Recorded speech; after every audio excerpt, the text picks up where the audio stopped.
buang sampah sembarangan. Udah tahu sampah biang masalah, buang sampah pada tempatnya lah.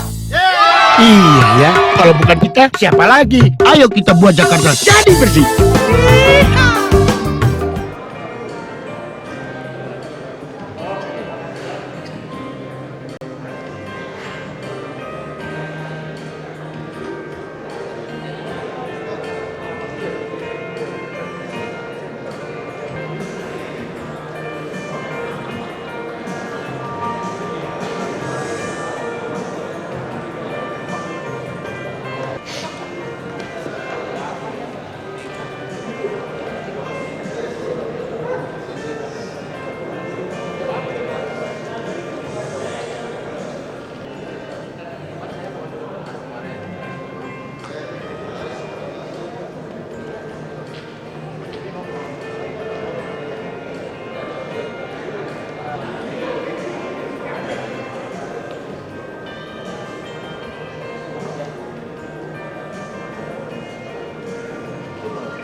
Bapak Ibu hadirin undangan yang kami hormati, pelaksana tugas Gubernur Provinsi DKI Jakarta tiba di tempat acara.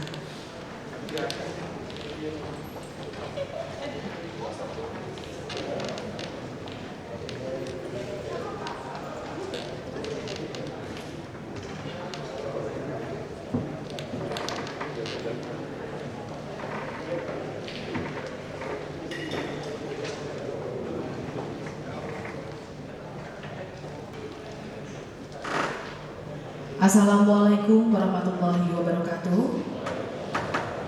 Selamat pagi dan salam sejahtera bagi kita semua. Yang terhormat pelaksana tugas Gubernur Provinsi DKI Jakarta, yang kami hormati para pejabat di lingkungan pemerintah Provinsi DKI Jakarta, para narasumber, serta peserta dialog interaktif yang kami hormati. Acara dialog interaktif evaluasi implementasi dan persiapan penyusunan materi revisi Undang-Undang 29 tahun 2007 tentang pemerintah Provinsi DKI Jakarta sebagai ibu kota NKRI pada hari ini Selasa 22 Juli 2014 akan diawali dengan laporan asisten pemerintahan. Untuk itu yang kami hormati kepada Bapak Mara Olwan Siregar kami persilahkan.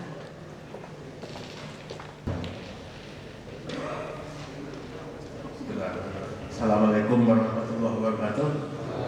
Selamat pagi dan salam sejahtera bagi kita semua. Yang terhormat PLT Gubernur Provinsi DKI Jakarta, Ibu Deputi, para wali kota, narasumber Bapak Dr. Imade Suwandi sebagai juga Ketua Tim Revisi Undang-Undang 32 tahun 2004 tentang pemerintahan daerah. Kemudian Ibu Susi Dewi Yanti, SHLM, PhD dari Unpad, Direktur Penataan Daerah Otonomi Khusus dan BPOD Kementerian Dalam Negeri, para pimpinan SKPD, undangan hadirin yang saya hormati. Terlebih dahulu, marilah kita senantiasa memanjatkan puji dan syukur kehadirat Tuhan Yang Maha Esa atas segala limpahan rahmat dan hidayahnya kepada kita semua. Bapak PLT Gubernur yang saya hormati, pada kesempatan ini perkenankan saya menyampaikan beberapa hal terkait dengan pelaksanaan kegiatan pada hari ini. Pertama, kegiatan dialog interaktif hari ini dilaksanakan dalam rangka mengevaluasi penyelenggaraan pemerintah Provinsi Daerah Khusus Ibu Kota Jakarta berdasarkan Undang-Undang Nomor 29 Tahun 2007 tentang Pemerintahan Provinsi Daerah Khusus Ibu Kota Jakarta sebagai Ibu Kota Negara Kesatuan Republik Indonesia. Harus kita akui bahwa masih terdapat bagian dari undang-undang ini yang belum dapat terrealisasi, khususnya pengelolaan kewenangan dalam menentukan Provinsi DKI Jakarta sebagai Ibu Kota Negara. Pemerintah Provinsi DKI Jakarta sudah beberapa kali berkonsultasi dengan Dirjen Oda, Otonomi Daerah, Kementerian Dalam Negeri, dan Kementerian Teknis lainnya. Dan dalam berbagai konsultasi dan juga diskusi, dan termasuk beberapa kali mereka yang mengundang kita dari DKI, kesimpulan akhir dari konsultasi tersebut adalah usul untuk merevisi Undang-Undang Nomor 29 Tahun 2007. Guna menyikapi hasil konsultasi di atas, kami memandang perlu untuk melakukan dialog interaktif dengan tentang evaluasi penyelenggaraan pemerintah provinsi sesuai Undang-Undang 29 Tahun 2007 tersebut. Tujuan dari kegiatan ini adalah untuk mencari masukan dari berbagai pihak, terutama para pakar di bidang pemerintahan, hukum tata negara, sosiologi, kerjasama daerah, tata ruang perkotaan, sumber daya manusia. Bapak sekalian, tentu kita juga mengalami dalam pelaksanaan sehari-hari di Jakarta juga ada jalan provinsi, ada jalan negara. Jalan negara banyak yang berlubang-lubang, kita mau perbaiki tidak boleh, karena itu bukan kewenangan kita. Contoh Gatot Subroto, Negarayono, Harbor Road, dan sebagainya. Kemudian kita belakangan ini mulai mencoba ERP, tapi itu tidak bisa kita lakukan di lokasi lain, misalnya di Gatot Subroto, karena itu yang mengelola pusat. Jadi banyak sekali hal-hal lainnya yang memang oleh masyarakat dituntut supaya cepat kita laksanakan, tapi tidak bisa kita laksanakan. Saya dapat cerita dari kawan-kawan PU untuk memperbaiki jalan dan jalan negara misalnya, kita harus bersurat ke Kementerian PU, minta izin dari mereka, padahal untuk mengerjakan tugas dia. Jadi memang terbalik-balik dan banyak hal lain. Kalau kita bandingkan dengan Undang-Undang Papua atau daerah khusus Aceh, kekhususannya benar-benar dirumuskan secara jelas. Begitu juga dengan penganggarannya dan mekanismenya. Jadi undang-undang ibu kota ini itu sama sekali tidak ada. Sehingga boleh dibilang undang-undang yang ada pengaturannya itu tumpul, tidak bisa untuk kita tindak lanjuti. Hal-hal yang masih ngambang di dalam undang-undang itu tidak juga disebut bahwa pengaturannya atau pelaksanaannya akan diatur dengan peraturan pemerintah. Tidak ada. Sehingga tidak ada juga dasarnya kita untuk membuat PP. Itulah Bapak sekalian yang sehari-hari yang bisa kita lihat. Kegiatan ini akan dilaksanakan selama 2 hari, yaitu pada hari ini dan besok, narasumber. Hari pertama Bapak Dr. Imade Suwandi. Kemudian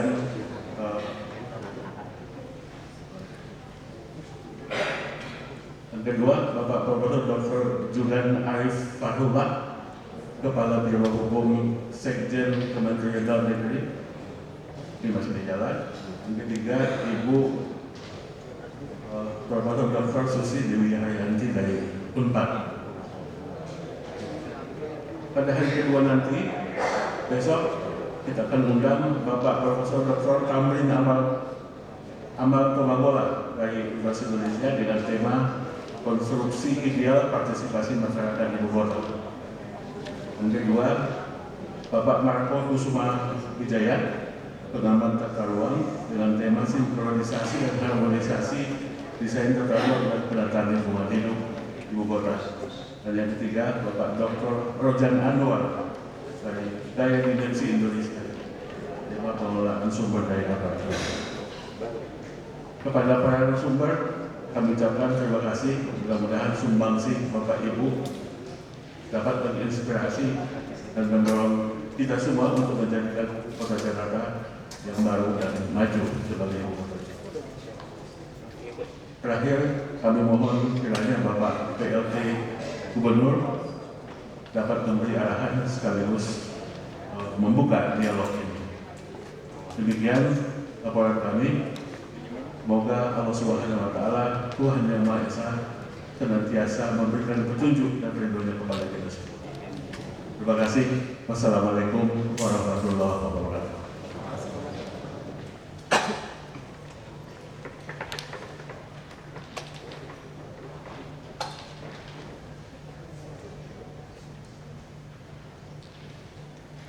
Baiklah Bapak Ibu hadirin undangan yang kami hormati, acara selanjutnya marilah kita dengarkan bersama arahan pelaksana tugas Gubernur Provinsi DKI Jakarta sekaligus membuka secara resmi acara dialog interaktif. Kepada yang terhormat Bapak Basuki Cahayapurnama kami persilahkan.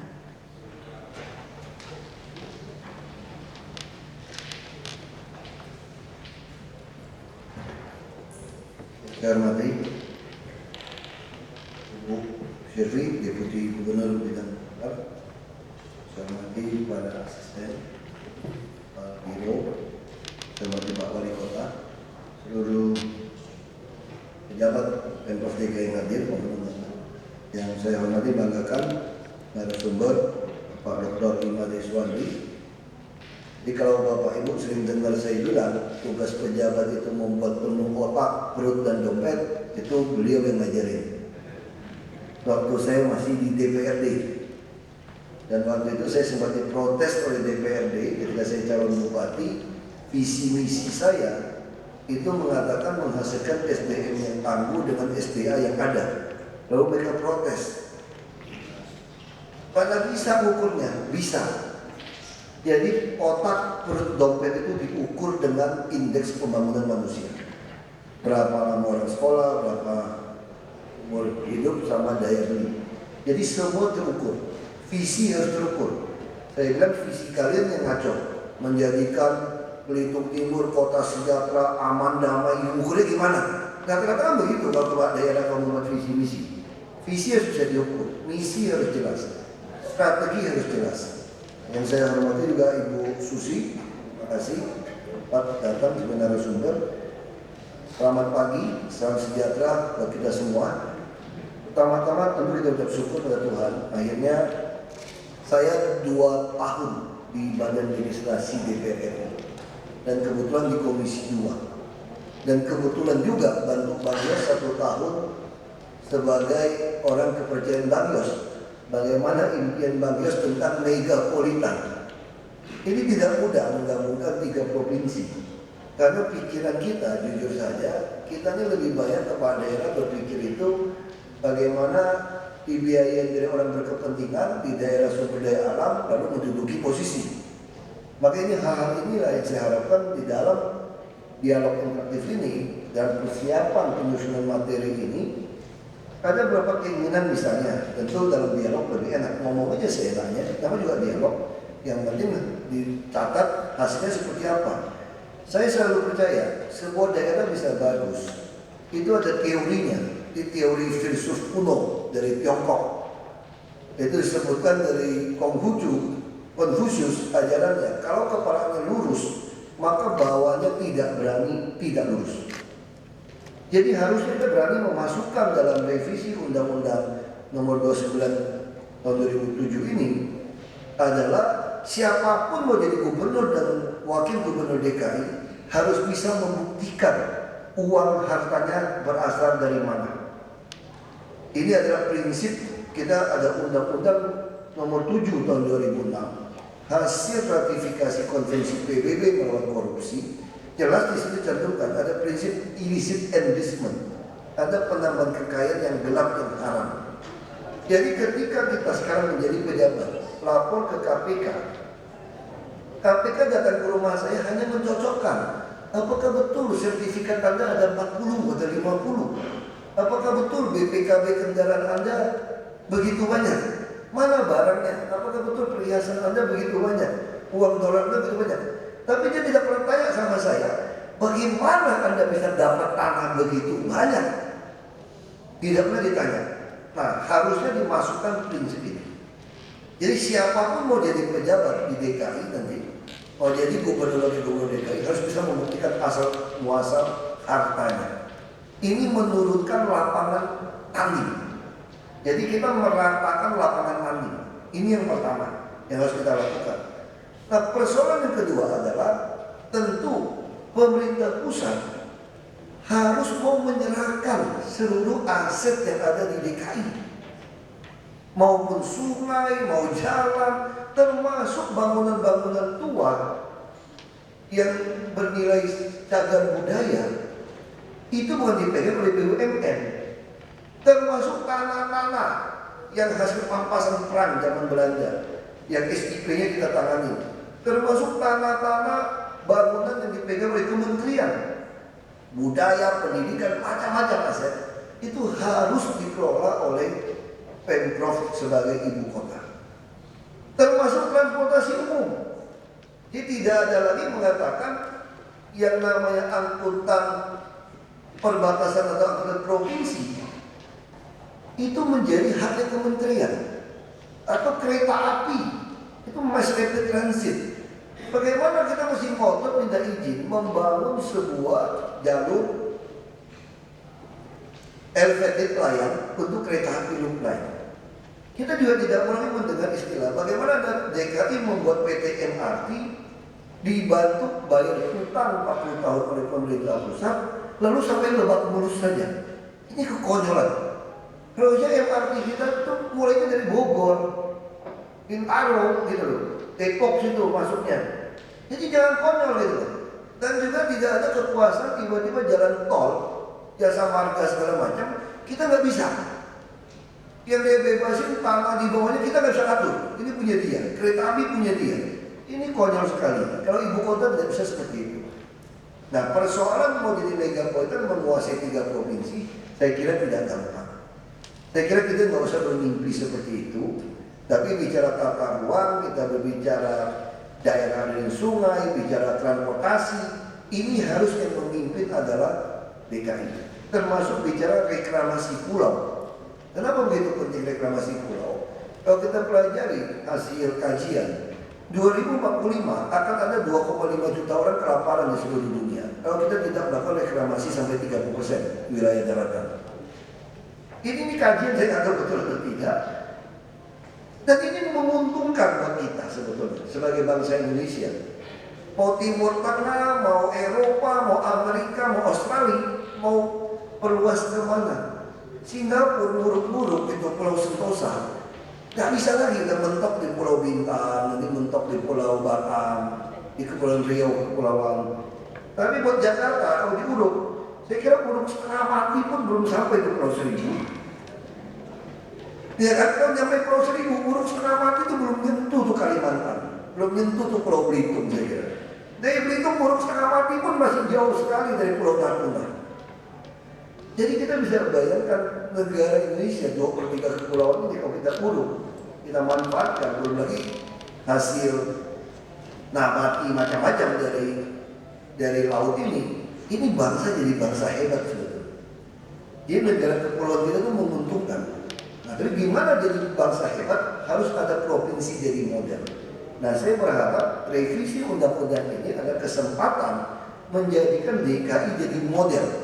Model bagaimana daerah lain akan ikut. Bisa contoh yang sederhana. Jakarta tidak bisa membuat tender-tender yang aneh-aneh. Harusnya Jakarta dibuat juga di situ dengan adanya e-katalog. Kita mesti cantumkan juga soal pengadaan barang, soal kontraktor, harus dicantumkan.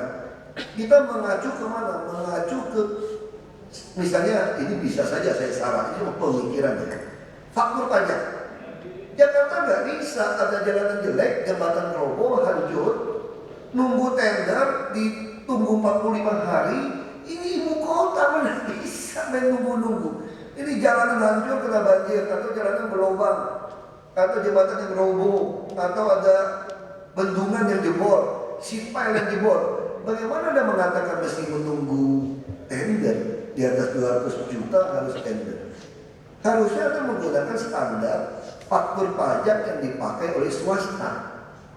Misalnya contoh, kita mau bangun rumah susun begitu banyak. Coba lihat misalnya PU-nya perumahan. Nggak sampai 10 orang. Caranya bagaimana? Ini jalan rusak, panggil swasta, ini berapa, dia deal berapa harganya, dikerjakan, panggil konsultan mengukur, bayar. Nah, harusnya kita bisa memasukkan ke dalam daftar e-katalog di Lembaga Kebijakan Pengadaan Barang Jasa Pemerintah LKPP semua yang dikerjakan oleh swasta yang TBK dengan melihat faktur pajaknya mereka, dan dicantumkan saja peraturan di LKPP. Kalau Anda menjual lebih mahal kepada Pemprov DKI, ibu kota ini, maka Anda denda 10 kali dan Anda bisa dipidanakan. Nah, perusahaan yang baik tentu mau gitu. Jadi kita memotong jalur sangat cepat. Semua jalan mana lubang langsung dikerjakan, langsung dihitung. Nah, ini yang kita akan terus dorong. Tapi LKPP berhasil. Jadi kadang-kadang kita hidupnya udah terlalu nyaman. Kita buat terobosan, orang itu takut gitu. Takut yang tidak perlu, nyolong berani gitu. Membuktikan harta tidak bisa, tapi untuk yang sesuatu yang manfaat banyak tidak mau. Nah, tentu saja saya berharap banyak dalam revisi ini. Nah, saya tidak tahu, ada pemikiran bila perlu gubernur wakil gubernur DKI itu adalah setingkat menteri, tidak dipilih oleh rakyat. Ini juga dilakukan di Washington DC. Orang Washington DC itu tidak berhak milik presiden. Protes mereka sampai hari ini. Sampai Bill Clinton dikasih plat. Kenapa mereka protes? Ibu kota nggak ribut. Misalnya, kalau kemarin Jakarta nggak boleh pilih 1 atau 2, mungkin kurang tegang gitu ya. Gara-gara Jakarta, waduh Jakarta Timur 1 menang, selatan menang, ini kalah, menangnya tipis.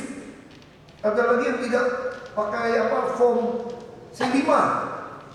Wah, ini tegang. Ibu kota tidak ada pemilihan, jadi nggak ada lagi yang ribut. Tapi ibu kota dipilih dari presiden menjadi semacam setingkat menteri, dan ngurusnya megapolitan sekalian. Nah, ini juga, tapi pasti orang yang pengen jadi gubernur protes gitu kan. Kalau saya sih kayaknya lebih aman ya, walaupun jadi presiden sekarang bisa pilih saya kayaknya. Tapi itu nggak bisa. Undang-undang, saya sengaja cerita ini. Saya ingin Bapak Ibu mengerti, waktu kita membuat undang-undang, kita harus memikirkannya sebagai negarawan untuk berapa tahun ke depan, bukan buat kita. Kelemahan di balik, saya di 2 tahun di Badan Legislasi, udah anggota dewannya rapatnya masuk keluar tidak jelas.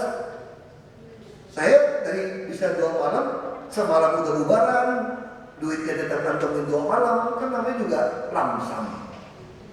Saya pengalaman 2 tahun di Badan Legislasi, bahkan membahas undang-undang zakat dari partai saya sendiri yang hadir, sampai itu jadi contoh ketua umum.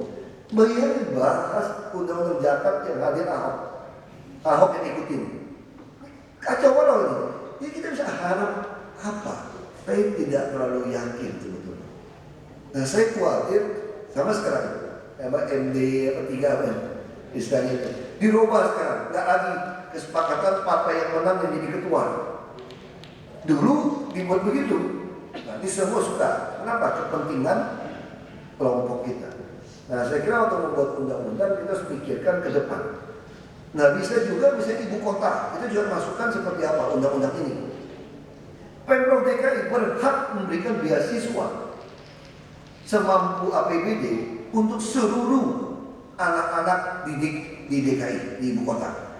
Karena kalau ibu kota dengan SDM yang kacau, kita tahu sendiri tahun depan sudah akan memasuki masyarakat ekonomi Asia Tenggara, AFTA 2025 kita akan menerima bonus demografi. Nah kalau ada peraturan ini, tidak ada satu anak pun yang tidak mampu, yang tidak selesai kuliah sesuai bidangnya. Jadi ada keleluasaan dari Pemprov DKI menyiapkan SDM dengan baik. Dan kita juga bisa membuat peraturan yang sangat tegas. Hukuman di sini bukan dipiring di ibu kota. Kita harus bikin proposal. Tapi ada hukuman kerja sosial misalnya, kita masukkan di ibu kota. Jika orang buang sampah, kita pakai baju suruh nyapu tuh di Monas itu, jadi tonton orang. Atau bersihin WC di tempat umum yang mana. Kita harus bikin proposal, orang nyebrang sembarangan, sanksi sosialnya ada, bukan di penjara, bukan ganti uang. Disuruh kerja sosial di lapangan terbuka dengan sekian jam. Nah itu mungkin hal-hal itu kita perlukan di dalam revisi ini. Yang banyak undang-undang jadi masalah kita masukkan. Ngapain dipiring? Suruh hakim yang datang capek kita. Terus putusin bukan kasihan-kasihan punya 100.000 aja deh. Ya bayar preman saja satu malam 100.000. Anda seminggu putusin 100.000, tidak sesuai. Nah model-modelnya mesti kita lakukan. Dan yang lebih penting lagi, kita harus membuat terobosan di undang-undang ASN. Saya kebetulan juga membidangi undang-undang ini di Komisi 2 dari tim perumus sama tim sinkronisasinya. Presiden kita ini tidak berani lebih buat terobosan. Jadi sekarang kalau mau mengganti eselon 2 dari swasta harus izin presiden. Nah mungkin kita bisa bikin terobosan khusus ibu kota. Karena ibu kota mau dapatkan SDM terbaik untuk mengganti eselon 2 melalui seleksi promosi terbuka tanpa perlu minta izin presiden. Makanya gaji di ibu kota harus tinggi seperti swasta supaya swasta mau pindah. Sehingga nanti ibu kota bisa dikelola oleh orang-orang yang profesional yang mau melayani. Kepala daerahnya bisa dipecat atau dia dipilih lagi, dikoreksi oleh rakyat. Tapi birokrat susah. Kita harus jadikan ibu kota jadi model, jadi sebuah etalase untuk mempertontonkan sebuah transformasinya Indonesia. Makanya kita butuh semua yang kerja di sini adalah yang terbaik, digaji yang terbaik.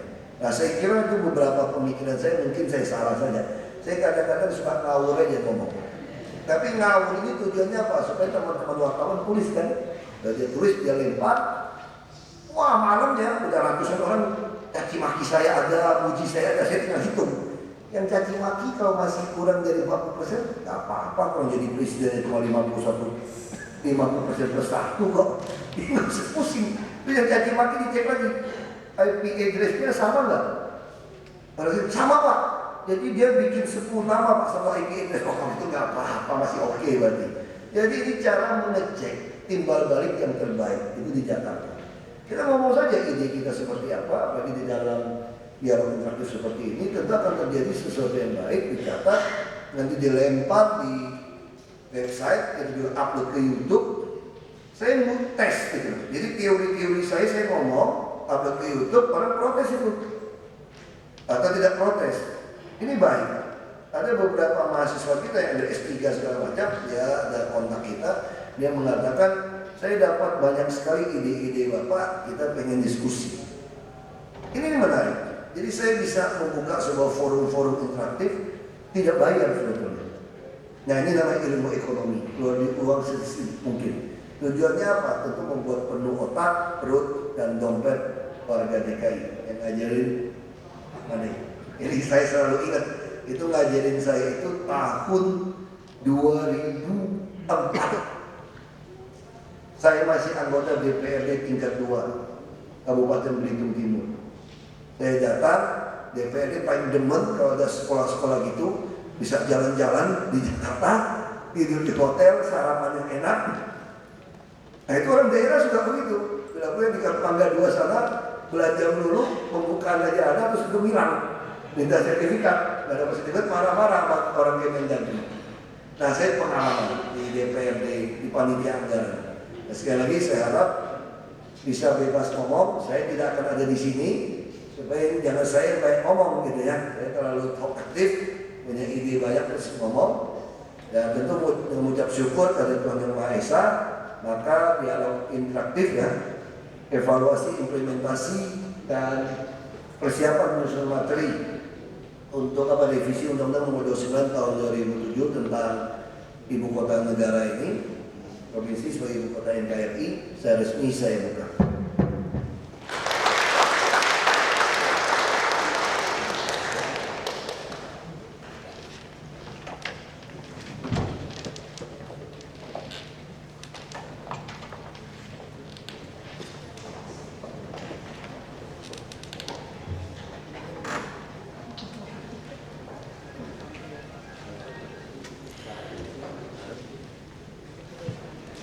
Jadi mereka tinggal bayar di dalam.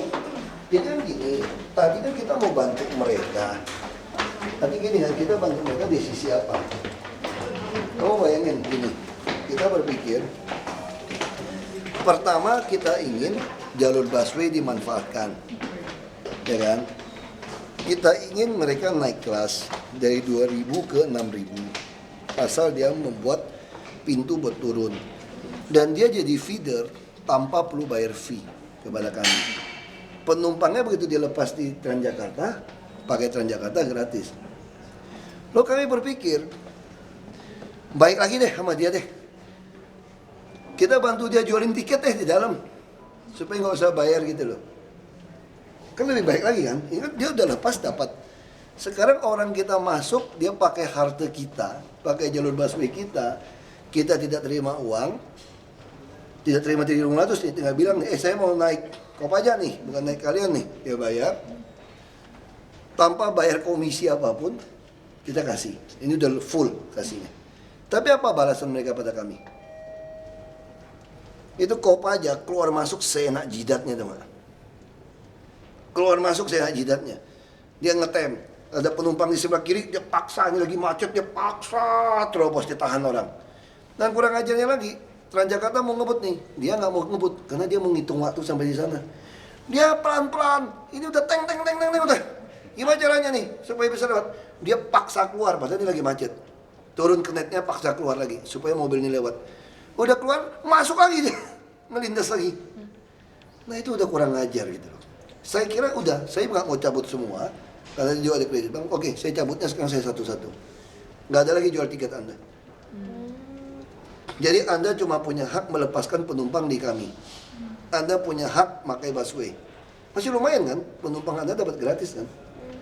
Tapi kalau orang mau naik bus Anda, tuh Anda juga suka ngambil di luar kan?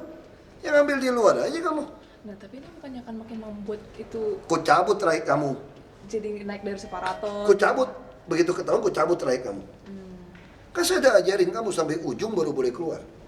Tapi kalau kamu maksa gitu saya cabut trayek kamu. Di samping kita udah akan bikin separator. Jadi saya kira masih fair kok.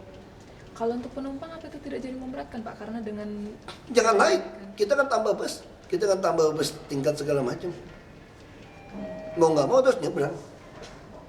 Nggak ada pilihan. Ya kan, jadi nanti kami akan main di BKTB kan. Kami akan gantikan Anda semua di BKTB nanti. Jadi kita punya BKTB. Oke. Nanti jadi feeder yang satu tiket full dengan Transjakarta. Saya kira ini solusi yang terbaik. Mesti kasih pelajaran lah supaya dia ngerti. Kalau untuk BKTB apa ini berapa Pak yang tidak boleh?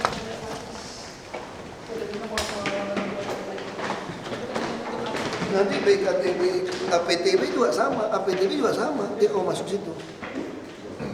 Sama nanti. Berarti kita masih bisa membeli di halte atau tidak? Yang mana? Untuk BKTB. BKTB sama, nanti semua mau single tiket. Saya lagi mengarah dia bayar tiket bulanan sebetulnya.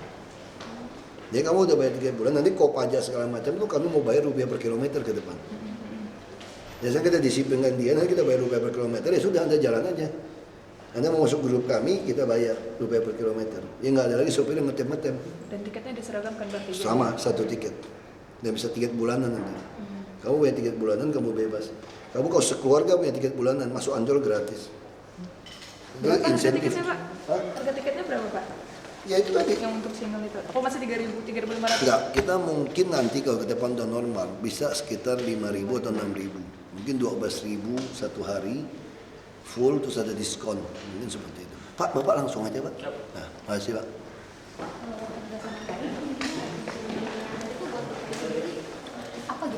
Bagus dong.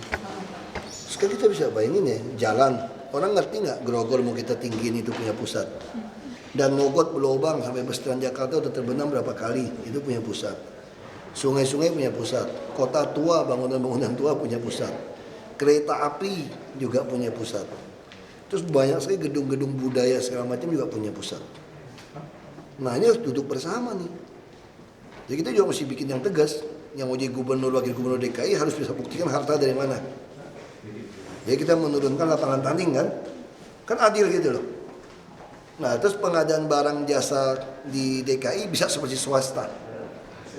Swasta yang terbukti dengan faktur pajak ya. Yang bisa langsung di-katalog semua. Jadi cepat semua. Nah terus penerimaan SDM boleh langsung. Eselon 2 tuh boleh ditarik dari swasta. Boleh kontrak sekian tahun gitu. Jadi kita bisa dapatkan yang terbaik untuk ibu kota. Jadi birokrat yang nggak bagus bisa diganti dari orang swasta luar. Nah kalau yang diganti semua orang nggak benar gimana? Ya gubernur wakil gubernur tidak terpilih dong. Rakyat akan menghukum dia kan. Anda nggak mungkin kan menarik orang yang lebih goblok bekerja. Karena itu akan berhubungan dengan kinerja Anda. Daripada sekarang kita teriak-teriak 21 bulan mau mencet orang setengah mati, kinerjanya setengah mati, kita disandra namanya. Nah ibu kota harus dibuat khusus, misalnya itu cuma pemikiran ya orang bisa protes. Atau kalau mau lebih tegas lagi, ibu kota tuh menteri khusus presiden yang pilih, bisa seperti itu. Atau DKI tidak ada pemilihan, jadi kalau ada pemilu apapun orang DKI nggak usah ikut, jadi nggak berantem. Bisa begitu kan? Jadi nggak usah ikut kayak Washington tuh nggak bisa milih loh presiden semua. Jadi di Amerika, Washington tuh nggak milih, walaupun orang Amerika juga protes gitu loh. Jadi adem, di ibu kota tuh adem aja, nggak ada pemilihan. 11 juta penduduk. Nggak ada milih, adem-adem aja. Kalau mau tinggal di ibu kota nggak usah pilih pemilu, nggak usah pilih presiden, pemilu ikut ya. Presiden nggak usah. Ya kamu adem-adem. Jadi Nggak nanti tahu. selalu panas ya Pak?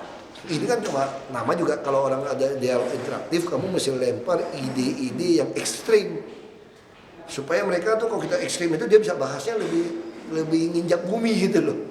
Kalau kamu kasih yang nginjak bumi dia nggak bisa naik lagi, kamu kasih yang tinggi biar mereka berdebat. Kan jadi perdebatan kan, ada profesor 2 hari lagi kan. Minimal mereka udah bilang nih, ini si wagubnya gendeng ini, bikin biarin aja. Makin dia anggap kita gendeng dia makin berdebat kan, jadi bagus. Jadi maksudnya aset-aset pusat yang ada di DKI itu bisa Dikelola. oleh Pemprov gitu ya? Iya, supaya daerah kota tua kayak gimana tuh? Didiemin gitu. Semua berantakan. Belum lagi gedung-gedung budaya mana-mana di Menteng loh yang ditinggalin. Punya Pedan kalah, punya apa perindustrian macam-macam kementerian punya. Belum lagi apa SIP kami kan, yang gedung-gedung tua di Kebayoran baru segala macam itu. Itu kan ada semua tuh. Yang pampasannya orang Belanda semua itu loh, yang ditinggalin pejabat-pejabat nggak jelas juga asetnya itu. Itu revisinya udah ada atau gimana sih Pak? Udah ada undang-undang, kita mau minta kawan-kawan di DPR yang baru terpilih untuk menjadi inisiatif masuk ke prolegnas, program legislasi nasional. Mudah-mudahan lah mereka masih mau bantu. Berarti prolegnas 2014 atau di Kayaknya nggak keburu, bisa 2015 ya, atau nggak bisa lagi 2015 sudah putus, bisa 2016. Ya, siapa tahu 2017 nggak ada pemilihan lagi di DKI, tinggal ditunjuk oleh presiden. Pak, satu lagi Pak, RSPI dan SN kan sudah tidak ada Pak, tapi masih ada di sekolah, misalkan di SMP 40 Pak itu. Mereka kalau kelas putusin dari komite mereka mau silakan. Tapi kita wajibkan kalau 30% anak nggak mampu harus biayain. Kalau semua bilang tidak mau, ya harus pindah sekolah. Karena kita juga nggak bisa mengesampingkan ada mutu yang mereka mau kan anak-anak itu kan. Seperti itu. Pak, 1.200 rumah yang rampasan dari Belanda itu, Bapak bilang kan DKI harus mensertifikatkan. Iya. Ada anggaran untuk itu? Tinggal buat duit banyak. Berapa? Bukan duitnya di sini. Mau nggak mereka sertifikatin? Pertanyaan kita kenapa sekian puluh tahun nggak ada yang mau sertifikatin? Itu pertanyaannya. Bukan soal duitnya, mau nggak sekarang? Bayangin diem-diem dulu, kan konyol kan, dikuasain orang. Berapa yang disiapkan untuk itu Pak? Nggak tahu, tinggal ukur aja BPN. Oke Pak, makasih